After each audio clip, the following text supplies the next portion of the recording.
Same. I'm old school. Kind of nerdy too. Whenever I see my students pop out iPads, I'm like, Yeah.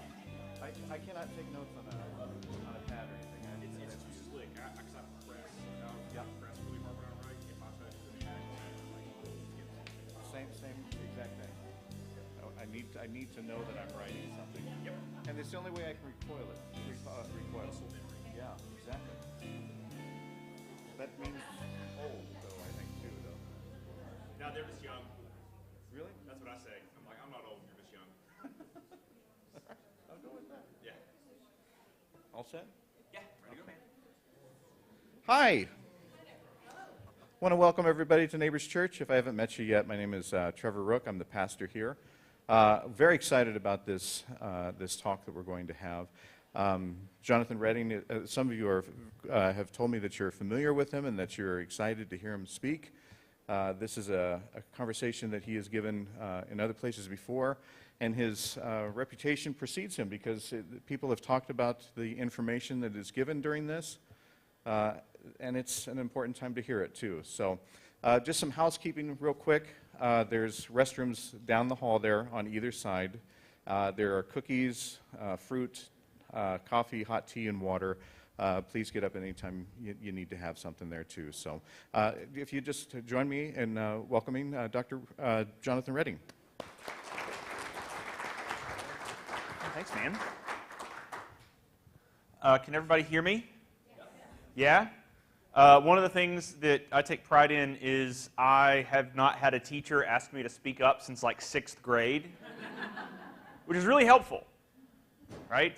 You'd think that my spiritual gift would be like projection, but actually my spiritual gift, according to a friend of mine, was answering emails in a prompt manner. And so as a professor, that works. I am Jonathan Redding. I am Associate Professor of Religion at Nebraska Wesleyan University and the Anne McLeod-Cunard Endowed Professor in Humanities at Nebraska Wesleyan University. I am from North Carolina. I'm part of the state that has currently been flooded. I do have family out there. They are okay. Hudson, near Hickory/Lenoir, just below Appalachian State University. It's wild to see like Washington Post pictures 2 days after I had people who lived there on Snapchat being like, "This is happening." I was like, "Whoa, this is wild." If you feel compelled to donate to the American Red Cross, the help they can get. I have been in Lincoln since 2017. I'm a Christian. There, I'm a Christian. I like to dispel the notion that like I'm some like professor Christian hater. Like that's not it. The reason why I am a professor is, hang on.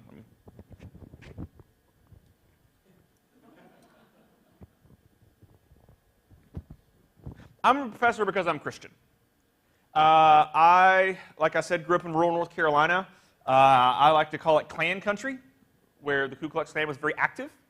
I can tell you very specifically where they used to like to meet. Racism was a big problem in my hometown, and I always thought it was incongruous with the gospel, the way that I saw people interacting with each other. And so that very much like planted the seed. I originally wanted to be a pastor, but I like to ask questions. I like to push things. I like to talk about things that you really can't talk about in most church settings. But also, I like to be able to talk about things like we're going to talk about today, which is Christian nationalism. And before we skip that, before we do this, I'm going to talk about this. I'm not here to tell you who to vote for. I'm not here to sway you one way or the other. I'm here to give you the facts. I'm here to tell you what I am seeing as a professional who's been trained in the study of religion, who has a Master of Divinity, who is still very much deeply in love with the church. I preached at First United Methodist Church Denton this past Sunday. It was great. There was like 10 people there. It was dope. The whole church was like smaller than this room. I was like, I just want to live here. But this next Sunday, I'm preaching at First United Methodist Church in Lincoln. I love to preach and teach and do stuff in churches. It's very much a part of who I am. Dad was a pastor. I like to say I'm a church rat. I used to feel like the church was my second home. Dad had to tell us to quit like taking stuff from the church. We're like, why? We live here. Like you're the pastor. He said, Jonathan, it's not how that works.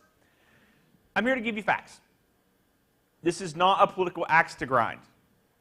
If other politicians and other people were doing and talking and using the language and wanting to employ the practices that I'm going to talk about here tonight, I would talk about them too. I'm not here to lobby for one candidate over another. You're an adult. And as a Baptist, a real Baptist, I like to say the first thing my now wife heard me say was, I'm Jonathan Redding. I'm a Baptist from the South, not a Southern Baptist. I don't hate women. And she thought that was funny. And now we're married. Look at that. But as a Baptist, I'm a staunch believer in the separation of church and state, which is why this topic interests me, which is why I study this topic, which is why this is something that since the election of Barack Obama, I've been paying pretty close attention to. So with that in mind, also, this is not going to be a sit back and listen to me talk. This is going to be interactive. If at any point throughout the night you have questions, please raise your hand.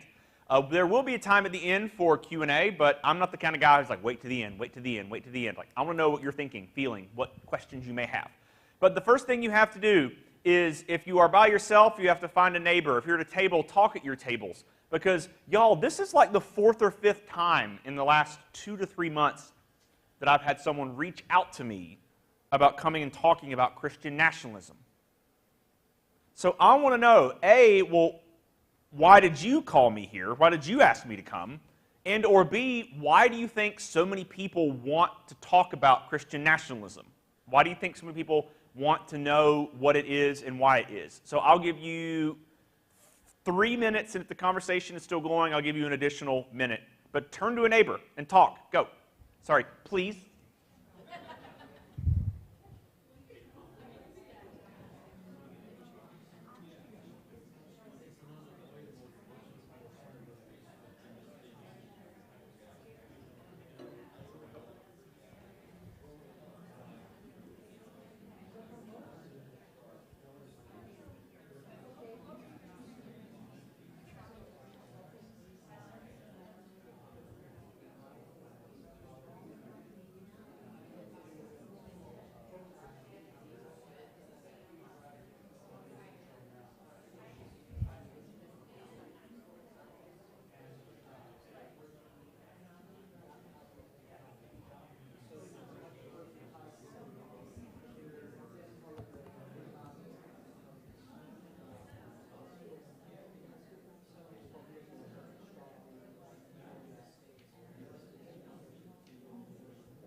All right.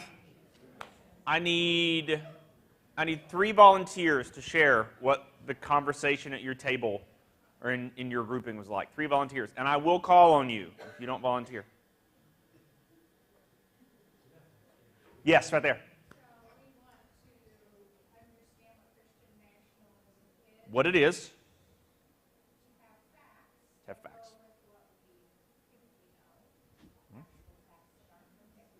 Yes, actual facts that are not from TikTok.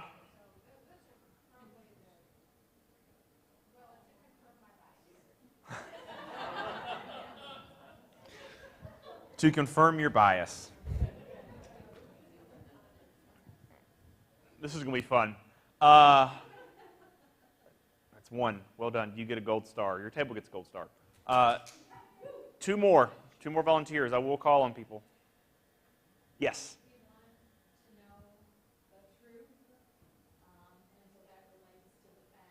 Yes.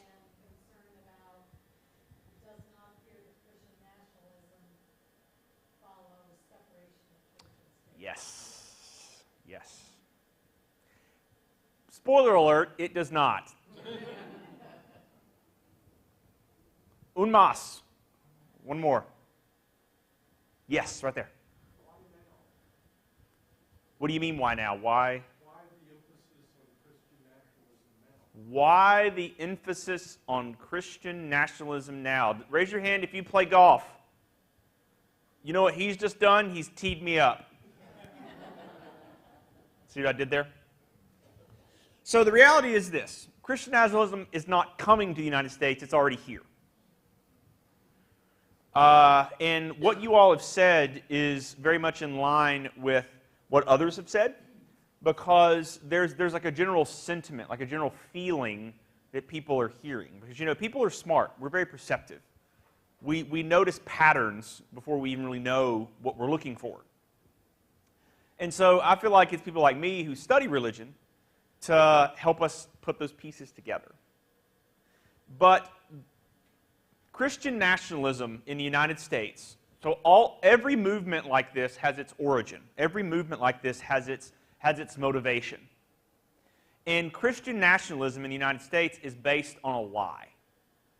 It's based on a lie that Christians in the United States are being oppressed or persecuted. That is not true. Christians may be prosecuted for crimes and things that they do because they're Americans who have to live under the legal system. But to say that Christians are being oppressed or persecuted is an outright lie. Because Christians are the most powerful. We, as a Christian, I can say we are the most powerful religious and political movement in the U.S., and it's not even close. Not even close. It hides in plain sight. What do presidents swear in on whenever they are sworn in? They don't have to swear in on a Bible. There is no law that says that. They do it because they know if they don't, the public outcry will be so brash that it will threaten the validity of their presidency. You can swear in on anything. I remember 15-ish years ago, an openly Muslim state senator swore in on a Quran, and you would have thought that he had set the building on fire. And people were like, he can swear on whatever he wants. Like there was one, I forget where it was, an openly atheist, like local senator or like local politician swore in on an X-Men comic. But no, because it was a first edition, mint condition for him, and like for those of you who know that stuff, it's pretty daggone valuable. And the reality is there are certain politicians who are using this movement for their own gain. And this is where, again, I'm not here to sway your opinion. I'm here to show you what I'm seeing. I'm here to say this is what it looks like. 2 separate social media posts. One of them is Vice President Kamala Harris saying, "Merry Christmas to all. May your day be filled with love, family, and good food. P.S. We are making Christmas beef Wellington." This was from this past Christmas season. Around the same time, President Donald Trump said, quote, "She wants no Merry Christmas." He says to his people that Kamala Harris does not want Merry Christmas. But yet, she literally says, "Merry Christmas." And all of this has its origins in a Starbucks cup. You all know what I'm talking about. I think it was 2015, Starbucks decided to go minimalist for their Christmas cup. Just a red cup with the green logo. And some Christians around the country got very upset by that. They said that Starbucks was canceling Christmas, which was news to me because we had Christmas that year and it was great, as I'm sure many of you may have. And then political candidate Donald Trump saw the opportunity and he jumped on it. And I will show you later on, he literally sold signs during his first presidential campaign that said "Merry Christmas" with "Make America Great Again" underneath it. Christian nationalism is a political movement. It's a political movement that is using religion for its own political gain. This is an image from a public high school in North Carolina. Not just any public high school, my public high school. Somebody changed one of the gym pads. They changed the T in the Spartan to a cross. And for those of you who are familiar with the First Amendment of the United States, and those of you who are familiar with tax laws in the United States, you can't do that, because that's an official endorsement of one religion over another. And when the pushback came and they changed it back, people in my high school and people in my community where my mom lives were so upset, they printed shirts that have it on it. They see it as an act of protest. Even though this is a violation of public school regulations on religion. And if you ever wanted to know, if you ever wanted to really get down in it and know what the philosophical, political argument for this movement is, I recommend this book, but I don't recommend it, if that makes sense. It's called The Case for Christian Nationalism by Stephen Wolfe. And Stephen Wolfe is a Christian nationalist who put together a political treatise. And this is that treatise. And when I saw this book come out, I knew I had to get my hands on it, but I didn't want to pay for it because I didn't want him to get the money. And then somebody's like, "Well, get your library to buy it." I was like, "No, they're still buying it. He's still going to get the money." So being a professor, I said, "I'm thinking of using it in class. Can I have a desk copy from his publisher?" And they sent it to me. But here is some praise for it. Notice some of the language. The Case for Christian Nationalism is a masterpiece. The path ahead of us as Christians is clear, and I pray that once our brothers and sisters read this book, they will realize that Christian nationalism is that path. Note this: this is who we are, this is who we were, and this is who we always will be. Stephen makes the case clear as day. This book is a must-read for pastors, political leaders, and everybody in between.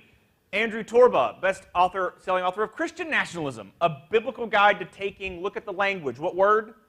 Dominion. Make no mistake, it's a political movement that is seeking power, and quite literally in their own language, seeking dominion. Here's another quote: "The Case for Christian Nationalism is a carefully reasoned case," which it is not, someone who has read it, "for an approach that our nation had at our founding and should have never abandoned. We are living in the wreckage of that abandonment. Stephen Wolfe is to be thanked for having the courage and learning to show us our way back." Notice the revisionist history. They say this is who we were at our founding. This is who our founding fathers wanted us to be. Again, that's not true.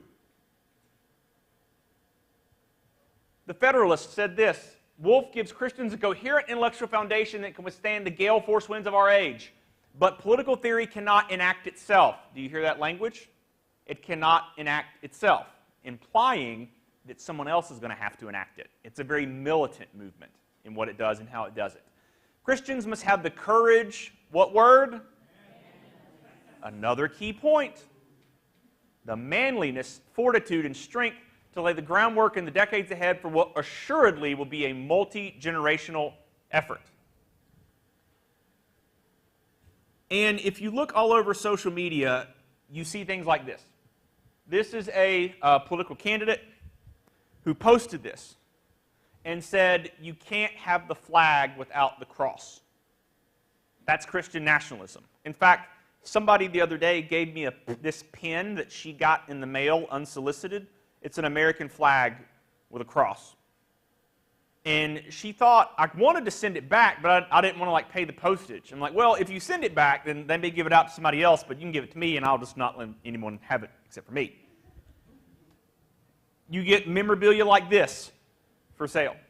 You can buy these from places, especially in the American South. Amazon.com is filled with things of this nature.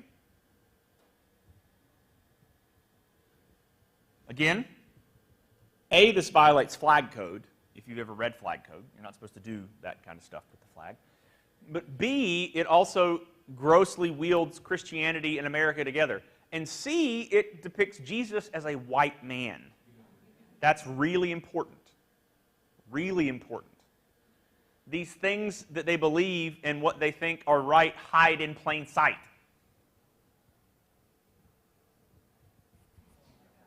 And there's also been a movement among Christian nationalists. Note, taking dominion. It will not enact itself. This is not me saying people who own guns are Christian nationalists. I'm not saying that. I'm saying that within Christian nationalism, there's a very strong push to arm themselves, to protect themselves from whatever they think Satan will throw at them. And this was taken from a very recent rally. This is not me saying everyone who supports Donald Trump is a Christian nationalist. This is me saying all Christian nationalists are going to vote for Donald Trump. Because if you read this book, The Case for Christian Nationalism, they believe, Wolf articulates what Christian nationalists say, they believe that a divinely ordained prince, a divinely ordained leader sent by God, will be put into place to bring about the will of God in government form. And Christian nationalists believe it's Donald Trump. In fact, when Donald Trump was, during his hush money trial with the Stormy Daniels fiasco, this made the rounds on Truth Social and Twitter and TikTok. Someone drew this and said, this is what the court sketch should have actually looked like. Because Donald Trump, they say that the reason why the government is coming so hard after Donald Trump is because they're trying to stop the will of God. They say that Jesus was with him in the courthouse that day. And this is the kind of thing, too, that a lot of people don't realize that Christian nationalism has its fingerprints everywhere. A lot of churches have American flags. And you may say to yourself, well, that's not a big deal. You want to see how big a deal it is? Go suggest taking that flag out. Again, another direct violation of flag code in the United States. The only flag that's supposed to fly on top is the American flag.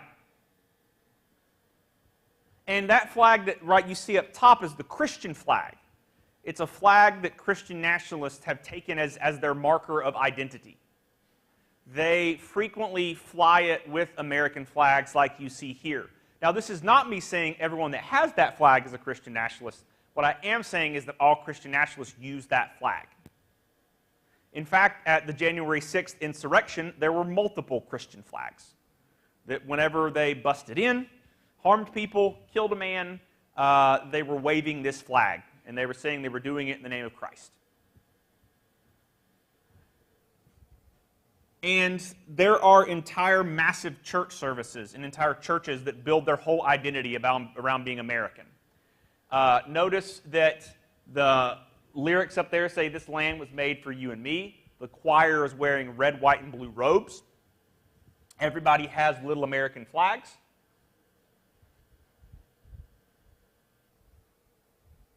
But like I said before, not all Donald Trump supporters are Christian nationalists, but all Christian nationalists do support Donald Trump. And the origin of their political theory, the origin of where they get their justification, is from a misreading of a book by a very prominent Christian named Augustine of Hippo. He wrote a book called The City of God. Are you familiar with it? Yeah, I read it last night. Yeah, they take it and they completely misinterpret it. Well, his whole argument is trying to bring both ideologies together Yes. under Christian, but Yes. still merge them so that, Yes. hey, we're not that different. No. And one of the core points of his thesis was humans are incapable of bringing it about. And he says anytime you see a human try to bring it about, that's how you know it ain't it. But yet, they cite it, they use it, they love it. So here are some basics about Christian nationalism. Here are some things that I see and some things that other scholars see as well. Christian nationalism, make no mistake, is rooted in white supremacy. This iteration is thoroughly American.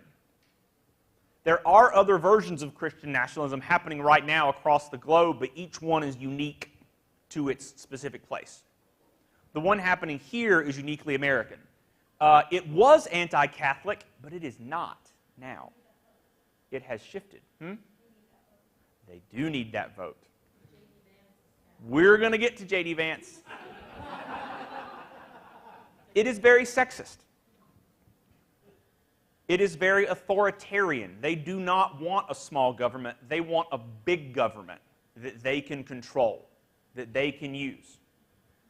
It is capitalist in the sense of they say that they're capitalist until they're not, which if you've ever studied Adam Smith and Wealth of Nations, that's not how capitalism works. And I'm going to reiterate it again. It's very clearly a political movement. It's a political movement that uses religion for political gain. Professor, Yes?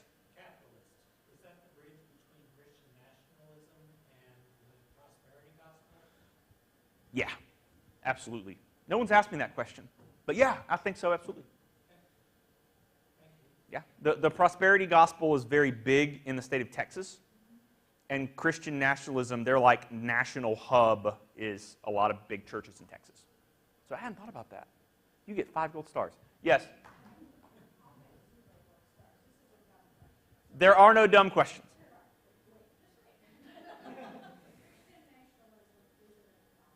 It is excellent. Excellent question. That's not a dumb question. It's a great question. It is cross-denominational. It is not limited to one branch or particular sect of Christianity, which is where the shift away from Catholicism, being anti-Catholic towards being pro-Catholic, shows how much of a political force it actually is. Thoroughly American. What do I mean? Y'all, look at the religious makeup of the Supreme Court.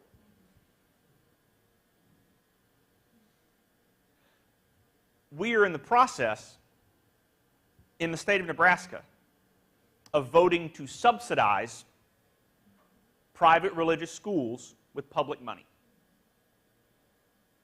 And you may say, well, Dr. Redding, that's not the same thing. Do you want to see the people who want to vote for it flip and not vote for it? Somebody build a mosque and build a private Muslim school and say, we want the exact same subsidies. You think I'm joking?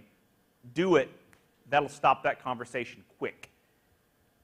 Speaking of, this is related but not unrelated, did you know that Ronald Reagan once openly supported gun control?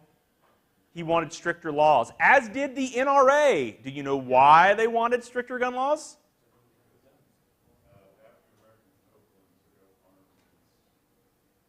The Black Panther Party said we have to protect ourselves from the government. Isn't it convenient how people just do things like that? The overturning of Roe v. Wade. Donald Trump and his supporters have openly said God did it. They say God was the one that overturned Roe v. Wade. The American military policies, manifest destiny, the colonization of the Americans, period. The roots of this movement have been around for a long time. And also the very notion of the reason why many Christians around the world from America, while people around the world do not accept American Christian missionaries because they frequently bring American propaganda with them. Christian national, oh, I'm sorry, yes. So one thing I would like to also mention, so after we had the overturn of Roe v. Wade, my husband and I went over to counter-protest the people who won, and the first thing they did was say the Pledge of Allegiance and the national anthem, and it was one of the most dystopian, heartbreaking settings I've ever been in my life. And also to add on with the trying to turn over military policy, I'm a gay soldier. So I'm fortunate enough to be young enough that I wasn't around the military too much when don't say, don't tell laws were in place. But there is unfortunately still a mindset I have to pay attention to with very politically active groups who want to bring it back. That's Actively fight to bring it into effect to take away my rights. And it's heartbreaking. It's disgusting. And that is rooted, the people who support that may say it's not rooted in Christian nationalist religion. It is, 100%. We love our military, we love America, but fuck you if you're a soldier that's gay. Yeah, like, Sorry. that's one of the things that even as someone who was around when Don't Ask, Don't Tell was still in place, I was like, if people want to join the military, like, who cares? But that's... No one ever said that people in charge were smart. Write that down. Its theology is it's primarily Protestant, but the overturning of Roe v. Wade has expanded its net. The theology is, I hate the words conservative and liberal because they mean different things depending on when you're talking about them. But in terms of like a theological standpoint, they are what people would call conservative. Anti-gay, anti-immigrant, anti-women. They consider something called the ultimate morality. And they are okay with doing things that seem immoral or are immoral with the end goal in mind, which is how they justify their support of Donald Trump. They frequently compare Donald Trump to King David. They say that King David was sexually promiscuous and did a lot of bad things, but God still worked through him. Very sexist. It's very male dominant. You've on TikTok and Twitter, you frequently see people refer to trad wives or traditional wives. Those are women who are part of Christian nationalist groups who say that the place for women is essentially to be baby makers and to keep house and to clean the kitchen. And if a woman wants to do that, then more power to them. But from a non-Christian nationalist perspective, that should be the woman's choice. They also have gone very hard after IVF as of late, in vitro fertilization. And my sister-in-law, who before the Christian nationalists went after IVF, was pretty politically moderate. She is now waging like a one-woman war against trad wives on Instagram. It's pretty impressive. See what she's doing. It's authoritarian. They want the government to have absolute control. Yeah, go ahead. Do you want to take a moment and define the difference between authoritative and authoritarian for anybody who may... Excellent question. Authoritarian is you do what we say or we will throw you in prison. You do what we say or we will take your house. Essentially Nazis is what the kind of authoritarianism they want. And we're going to come back to that, don't worry, because hint, hint, hint, they are modeling their political system off of a very prominent group that was also very authoritarian and also used religion as a way to gain political and social power. Authoritative is not authoritarian. Authoritarian is unquestioned.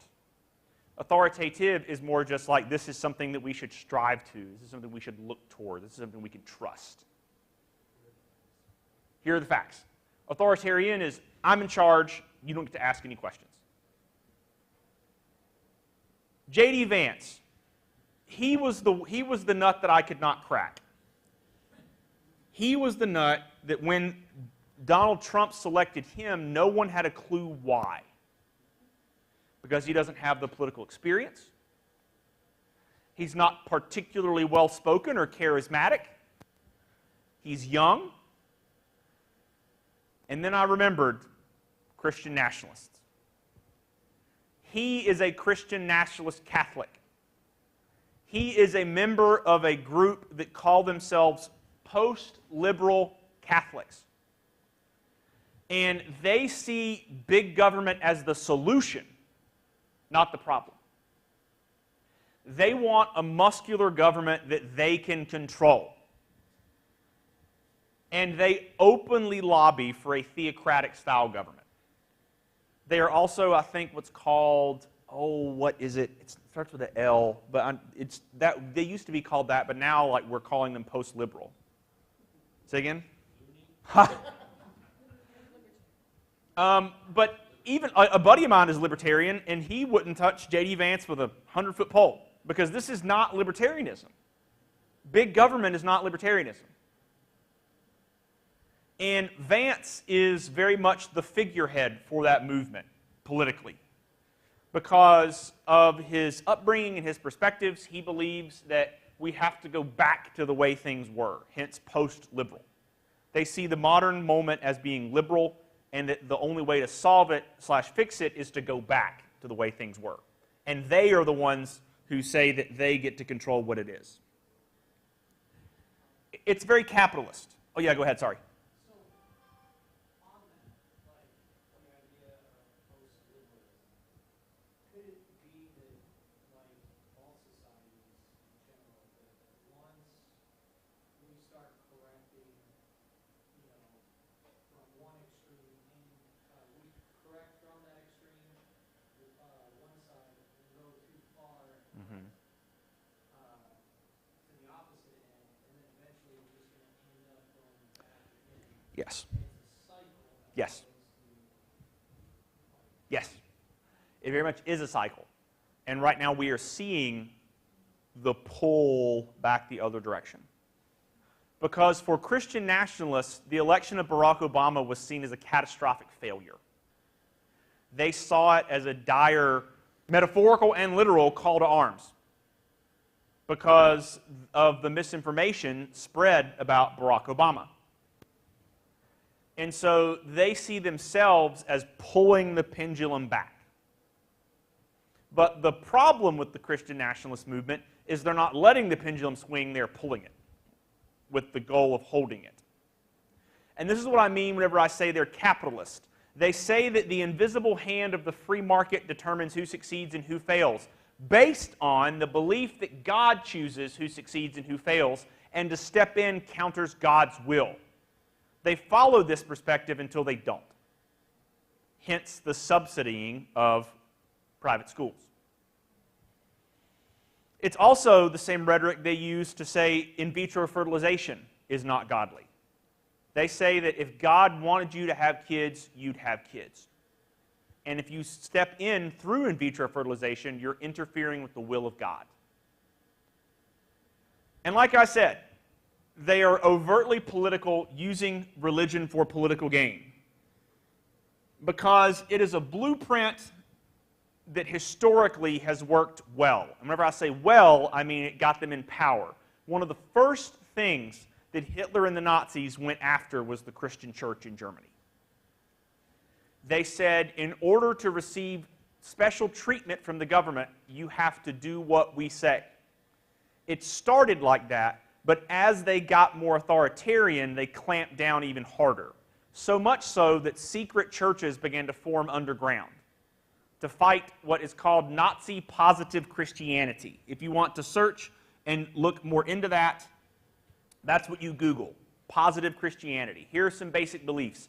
It was point 24 of the 1920 Nazi Party platform. And here's the whole point. We demand freedom of religion. Notice the language, freedom of religion. It's very similar to what Christian nationalists use. Christian nationalists say we want freedom of religion. But they don't want freedom of religion. Christian nationalists want the government to approve their version of Christianity so that they can reap the benefits while other religious groups suffer. For me, this is where the Nazi comparison between Christian nationalists comes, because they use language of freedom to describe oppression.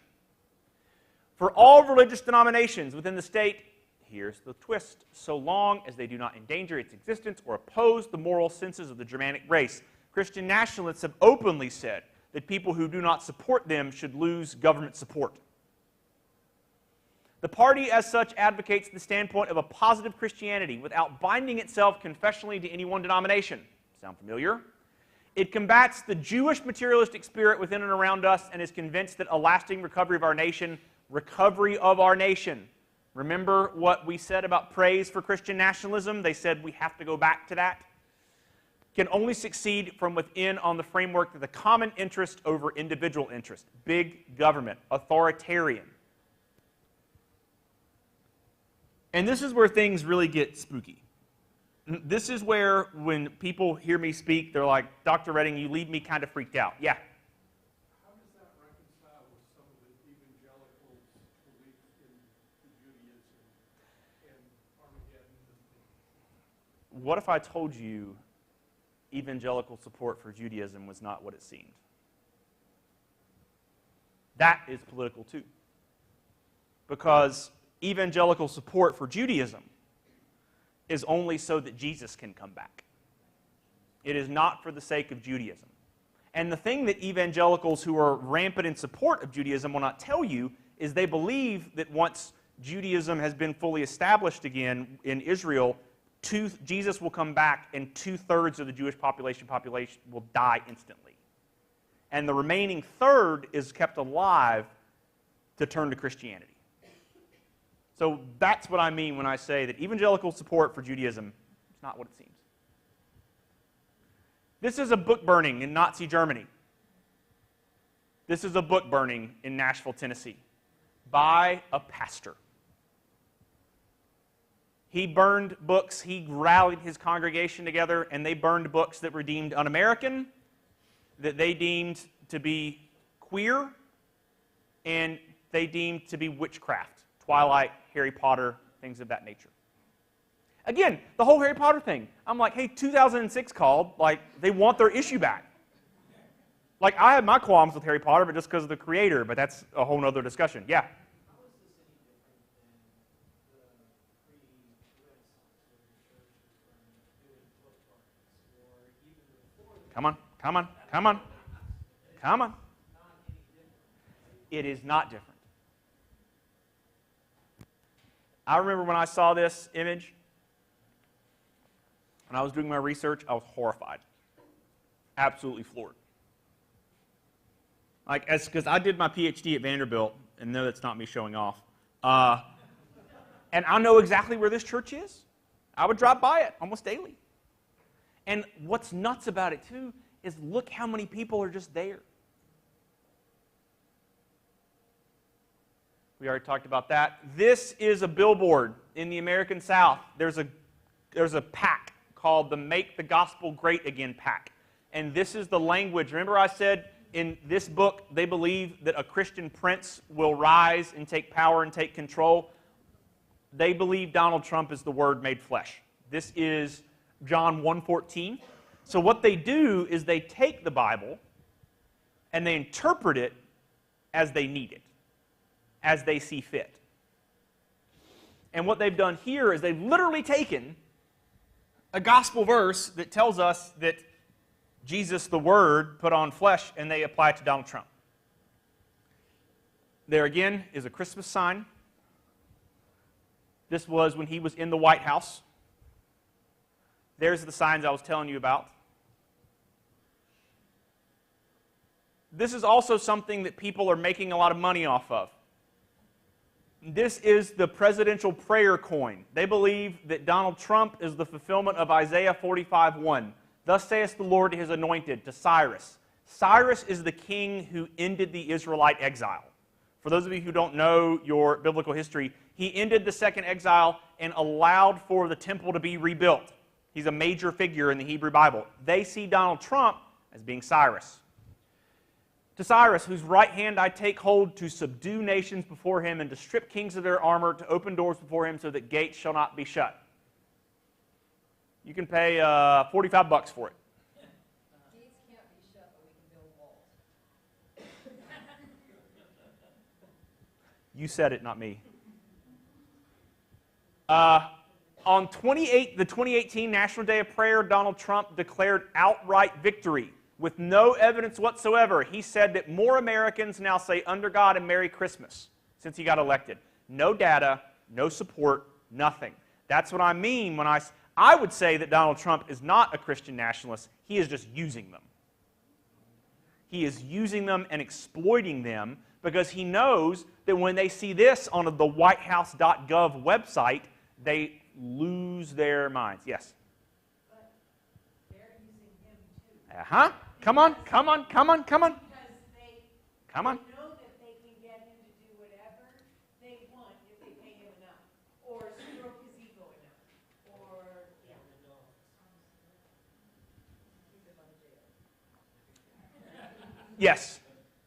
Why do they choose to, obviously I know why it's the power aspect of getting political control, but picking and choosing versus support that when they ignore others like Revelation, where he seems more like the Antichrist? As someone who studies Revelation and is working on a Revelation book, I'm like, have y'all not read this? But the simple answer is they probably haven't read it. Power, man. Like, I'm in a church setting, I can get theological: evil corrupts. Power corrupts. Greed corrupts. I've read somewhere that some studies have shown that greed can literally like change your brain makeup. So it's the lust for power, the false idol of power. Right? Think about how often whenever you read in the Bible, both the Old Testament and the New Testament, the authors speak about false idols and how false idols will rally people together and literally kill them. It's, for me, they have made a false idol out of my faith for their own political gain. Because there's power, there's money, a lot of money involved in it. But the thing, and also they've weirdly shifted to fossil fuels. They believe that fossil fuels were put there by God for us. Remember where I said Texas has a lot of Christian nationalists? What does Texas have a lot of? But perhaps, and Pastor, forgive me, the most shameful thing that Donald Trump has done with this movement, and again, if you are upset by this, don't blame your pastor, blame me. He's selling Trump's God Bless America Bibles. The $60 version includes a handwritten chorus to the God Bless the USA by Lee Greenwood, a U.S. Constitution in the same binding, not like separate, it's bound with the Bible. The Bill of Rights, the Declaration of Independence, and the Pledge of Allegiance. But perhaps most disgusting is the $60 God Intervened version. This is a quote from President Trump. The beautiful God Bless the USA Bible has been custom embossed in remembrance of the day that God intervened during President Donald J. Trump's assassination attempt. They believe, Christian nationalists believe, that God stopped the assassination attempt. They believe that God stepped in and moved the bullet. And now Trump... now Trump is using it to make money. Y'all, somebody died. A man died. And these Christians, speaking of picking and choosing, 2 people died. Speaking of Christian picking and choosing, they look at the assassination attempt as a miraculous day. People died. Like, American citizens are literally expendable to Christian nationalists. And there's a $1,000 version of the Bible you can get signed by Donald himself. And the thing that's most disturbing is the $1,000 ones sell out as fast as they can get them up. And they get resold on eBay for $3,000 or $4,000 a pop.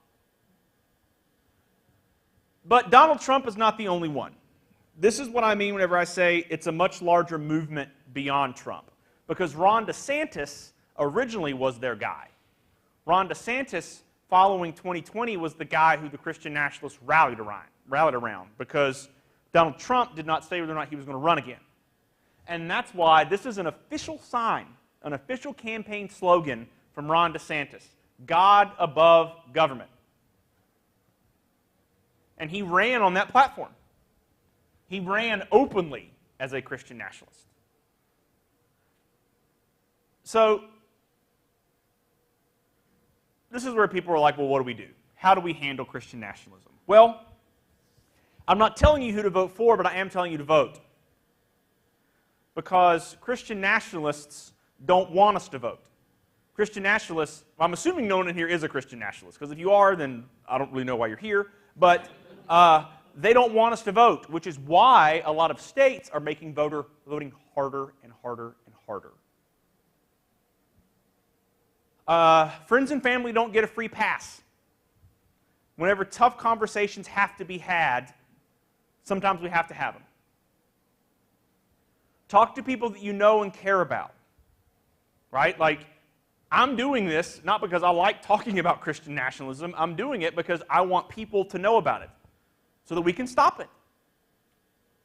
There is a movement of Christians called Christians Against Christian Nationalism. If this is something you're passionate about, I highly recommend you join their mailing list. They regularly have petitions. They are connected to a lot of actual religious freedom lobbying groups in Washington, D.C., including the Baptist Joint Committee on Religious Freedom, which is a fantastic nonprofit that focuses on religious freedom, which is how I first got involved with this. I had a professor who helped found it when he was at Wake Forest. And we went to Washington, D.C. on a trip, and he told us about all the stuff that he did, where he'd done. And I was like, I love this. And then this happened, and I was like, well, crap. But also, we have to stand up for what we know is right. We have to do the right thing, even if we are the only one in the room. Because, as I say to people, we don't know what will happen if we stand up for what's right.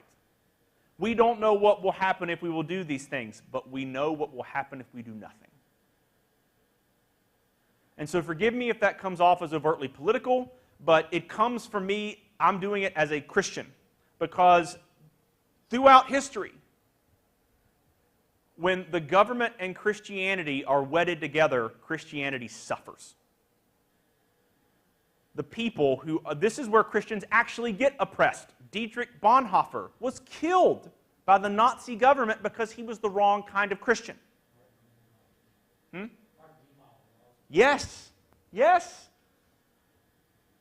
So, let me go back. Let's keep the conversation going. I don't want this to be the kind of thing where I drop in and cut off all communication. This is my email address. You can ask your pastor. I'm pretty good about getting back timely, yeah? If you have questions about things, see what's really interesting that happens after I present like this, I usually get emails from people being like, Dr. Redding, I got this flyer in the mail today. Dr. Redding, I saw this billboard. Dr. Redding, my son who lives in Mississippi sent me this. But yeah, I am a professor at Nebraska Wesleyan, which means I'm a professor for the whole community. So if you ever have questions about this or anything else related to religion, shoot me an email. I'm happy to respond. Questions? Comments? Snide remarks? Yes? I had never seen Article 24 of the Nazi, but they use the term non-confessional. Yes. And very Martin and Dietrich and other Lutheran pastors formed the Confessing Church. Yep. Was that a direct pushback against the language of Article 24? What he's talking about is the German churches that went underground to push back against Nazi theology. They called themselves the Confessing Church because of that. Yep. Yes? So one of the conversations that we have is how can our neighbors possibly believe what they believe? How can they possibly follow this cult type of activity? How do they see Christian nationalism as something positive, even though they probably don't know that they are or admit it? You know, and multiple conversations for myself, and I would assume most people, you know, like, what's going on? You know, I mean, what is that? Have you noticed how Christian nationalists attack public education? Have you noticed all the attacks going on, banning books, limiting what can and can't be taught in schools? That started in the 1950s and the 1960s in the American South. What was happening in the American South in the 1950s and 1960s with public schools? Desegregation.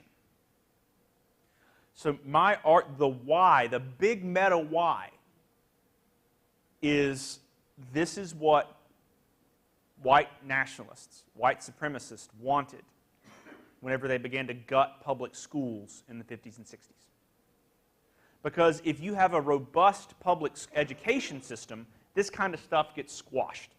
It never makes it off the ground. But the fact that our public education system in this country has been gutted to the bone, it leaves people like this susceptible. It leaves people like this susceptible and impressionistic. It leaves people open to believing what they see instead of having a very critical eye. So I would say the reason why it's happened is people feel like that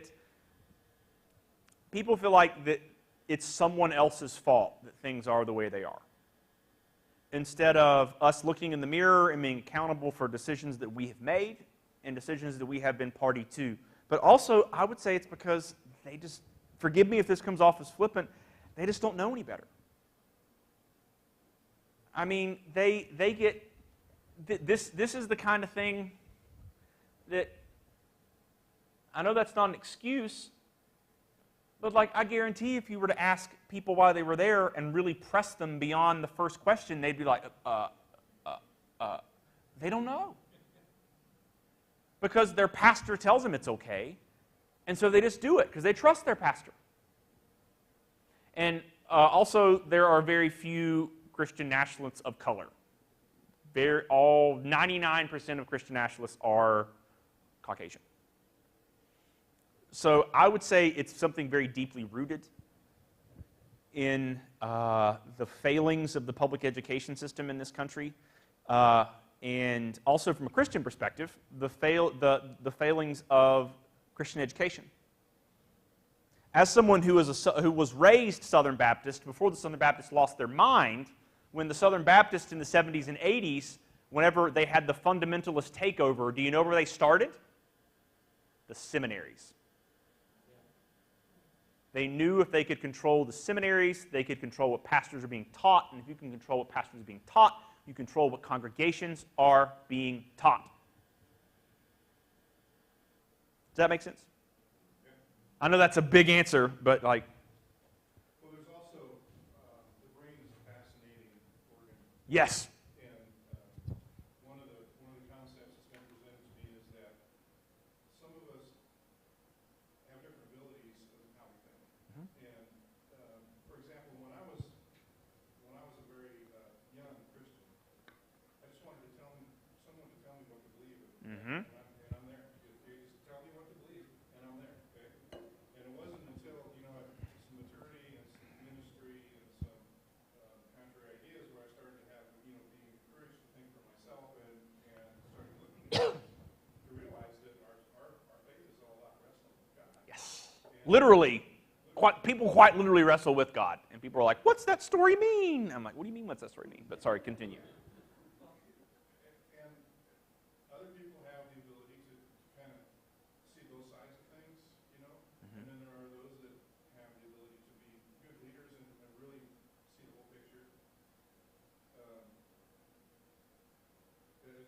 just fascinated by Mm-hmm. And I saw something this week that supported my thesis about the public school thing. There are reports from Ivy League professors, Ivy Leagues, that they have incoming freshman students that don't know how to read a book. They can read articles and they can read summaries, but if you put a book in front of them, they can read it, but they don't know how to read it, if that makes sense. Which again, that's the cutting of public schools to the bone. There were two hands over here, and then I saw you over here. So right there and right there. We'll start with you. Since you've been patient, thank you so much.